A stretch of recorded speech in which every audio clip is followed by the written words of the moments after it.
Las áreas culturales más cultivadas fueron literatura, las artes plásticas, la música y la arquitectura.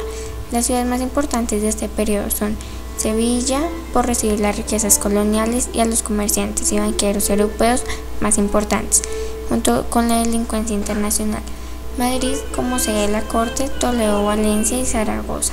El siglo de oro abarca dos periodos estéticos que corresponden al Renacimiento del siglo XVI, reinados de Fernando el Católico, y al Barroco del siglo XVII. El eje de estas dos épocas o fases pueden ponerse en el Concilio de Trento. Literatura. España produjo en su edad clásica algunas estéticas y géneros literarios, característicos que fueron muy influyentes en el desarrollo ulterior de la literatura universal. Entre las estéticas fue fundamental el desarrollo de una realista y popularizante, tal como se había venido durante toda la Edad Media. Se crean géneros tan naturalistas como el celestinesco. A esta vulgarización literaria corresponde una subsecuente vulgarización de los saberes humanísticos mediante los populares géneros de las misceláneas o silvas de varias lecciones. A esta tendencia anticlásica corresponde también la fórmula de la comedia nueva creada por Lope de Vega y divulgada a través de poesía. España experimentó una gran ola de italianismo que invadió la literatura y las artes plásticas durante el siglo XVI, que es uno de los rasgos de identidad del Renacimiento. Boscan escribió el manifiesto de la nueva escuela en la epístola a la duquesa de Soma y tradujo el cortesano de Baltasar en Castellón, en perfecta prosa castellana. En la segunda mitad del siglo XVI ambas tendencias coexistieron y se desarrolló la ascética y la mística, alcanzándose cumbres como las que presentan San Juan de la Cruz, Santa Teresa y Fray Luis de León. Teatro. El monstruo de la naturaleza, como lo llamó Cervantes, fue en el siglo de oro Lope de Vega, también conocido como el Fénix de los ingenios, autor de cerca de 1500 obras teatrales, novelas, poemas épicos y narrativos, y varias colecciones de poesía lírica, profana, religiosa y humorística. Lope destacó como consumado maestro del soneto.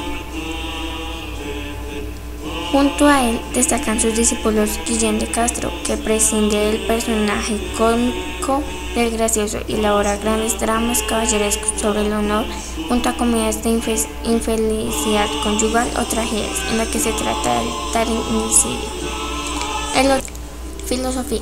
La filosofía del siglo de oro español abarca todo el pensamiento que va desde el primer humanismo hasta la llegada del racionalismo en el siglo XVIII. A pesar de que en España convivían tres religiones, el judaísmo, el cristianismo y el islam, es cierto que se desarrolló una filosofía que llegaría a culminar en el periodo barroco. La filosofía del siglo de oro se divide en dos apartados, la del Renacimiento y la del Barroco. Durante el Renacimiento encontramos al primer gran humanista de España, Antonio de Negibra, con una gramática española. Nebrija consiguió crear las primeras reglas de la lengua, que luego tanta difusión tendría. Pintura. En las artes plásticas destaca la pintura. A la primera fase corresponden los dos verruguetes, el pintor Pedro y el escultor Alonso, así como el Greco, principal exponente del manierismo pictórico en Castilla. Al barroco pertenecen Diego Velázquez, pintor de complejas composiciones intelectualizadas que ahondan en el misterio de la cruda e intensa luz y la perspectiva aérea. Los tenebristas, Francisco de Zurbarán, gran pintor de frailes y bodegones. Hay que citar también a Juan Bautista Mayano, pintor de alegorías políticas. Escultura. En lo tocante a la escultura tenemos ya en el pre-renacimiento y primeros años del siglo XVI las figuras extranjeras que trabajaron en España, también llamado el Indaco. La primera generación de escultores españoles del Renacimiento fue compuesta por Vasco de la Zarza, Bartolomé Ordóñez y Diego de Siloé. Ya en el manierismo hay que nombrar, por supuesto, en el correlato de la ascética y la mística de la segunda mitad del siglo XVI, al gran Alonso Berruguete, el gallego Gregorio Fernández. Música. También para la música española fue el siglo de oro. La labor de compositores cortesanos que unían su labor de músico a la de dramaturgo y poeta tiene un buen ejemplo en Juan de Encina, en el siglo XV y XVI, o en el siglo XVII, Juan Hidalgo. A la época de Felipe II corresponden Gabriel Gálvez, Andrés de Torrentes, Juan Navarro, Rodrigo de Ceballos. En Sevilla trabajó Francisco Guerrero, que viajó a Italia y publicó su obra entre 1555 y 1589.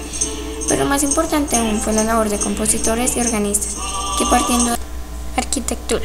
En el siglo XVI se pasa del estilo plateresco del Renacimiento durante los Reyes Católicos al más plenamente renacentista durante el reinado de Carlos I. Después, durante el de su hijo Felipe II, surge el manierismo de Juan de Herrera, creador del estilo herreriano y del monumental monasterio del San Lorenzo del Escorial. En España, el Renacimiento comenzó unido a las formas góticas en las últimas décadas del siglo XV. El estilo comenzó a extenderse sobre todo a manos de arquitectos locales. Es la razón de un estilo renacentista específicamente español, que reunió la influencia de la arquitectura del sur de Italia. Miguel de Cervantes Saavedra fue un soldado, novelista, poeta y dramaturgo español. Se supone que nació el 29 de septiembre de 1547 en Alcalá de Henares y murió el 22 de abril de 1616 en Madrid, pero fue enterrado el 23 de abril y popularmente se conoce en forma errónea esta fecha como la de su muerte. Es considerado la máxima figura de la literatura española. Es universalmente conocido sobre todo por haber escrito el ingenioso Hidalgo Don Quijote de la Mancha, que muchos críticos han descrito como la primera novela moderna y una de las mejores obras de la literatura universal. Se le ha dado el nombre de Príncipe de los Ingenios. Francisco Gómez de Quevedo nació en Madrid el 14 de septiembre de 1580, en Villanueva de los Infantes. Fue un noble, político y escritor español del siglo de oro, uno de los más destacados de la historia de la literatura española. Ostentó los títulos del Señor de la Torre de Juan Abad y Caballero de la Orden de Santiago. Tiene obras políticas, ascéticas, filosóficas, literarias y festivas. Algunas de sus obras políticas son Política de Dios, Gobierno de Cristo, Mundo Caduco y Varios de la Edad, Grandes Anales de 15 días. Sus obras ascéticas, Vida de San Pablo en 1644, La constancia y paciencia del Santo Job, que se publicó en 1713, sus obras filosóficas, Doctrina moral del conocimiento propio, El desengaño de las cosas ajenas, Las cuatro pestes del mundo y Los cuatro fantasmas de la vida. Adamora.